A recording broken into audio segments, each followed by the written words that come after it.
होली खेले ये बाबूजी भोरे में भोरे में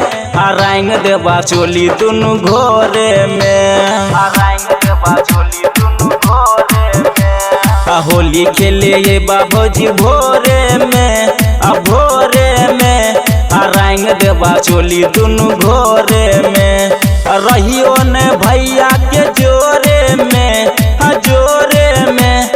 रहियो ने भैया के जोरे में रंग देबा चोली दुनु घोरे में होली खेले ये बाबूजी भोरे में भोरे में रंग देबा चोली दुनु घोरे में रंग देबा चोली दुनु रंग देबा चोली दुनु घोरे में। Music director Dharmendra Raj, music by Riya studio Khagaria. रंग देबा चोली दुनु घोरे में साल भर पर एक बार या बच्चे होली भौजी साल भर पर एक बार या बच्चे होली बढ़िया से रंगे द अपन चोली छोटका दे बरबा के कारण माना अपना तू हाथे से खिलवा है खाना अपना तू हाथे से खिलवा है खाना घुसाई दे हाथ दुनु तोरे में तोरे में रंग देबा चोली दुनु घोरे में होली खेले ये बाबूजी भोरे में भोरे में रंग देबा चोली दुनु घोरे में रंग देबा चोली दुनु रंग देबा चोली दुनु घोरे में। म्यूजिक डायरेक्टर धर्मेंद्र राज,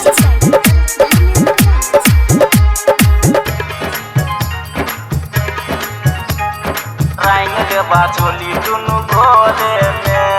राइटर हीरो के बनाई दे जतरा भौजी राइटर हीरो के बनाई दे जतरा गायक मनिकचन के साथी जा पंजरा हमर पिचकारी पकड़ा तू दाया लैला हे भौजी रंग उठाई के साया लैला हे भौजी रंग उठाई के साया लगबे द रंग गाल गोरे में गोरे में रंग देबा चोली दुनु घोरे में होली खेले ये बाबूजी भोरे में भोरे में रंग देबा चोली दुनु घोरे में रहियो ने भैया के जोरे में जोरे में रहियो ने भैया के जोरे में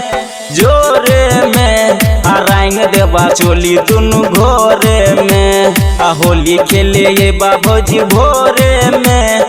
भोरे में रंग देबा चोली दुनु घोरे में रंग देबा चोली दुनु घोरे में रंग देबा चोली दुनु घोरे में। Recording by Riya studio Khagaria Bhadas.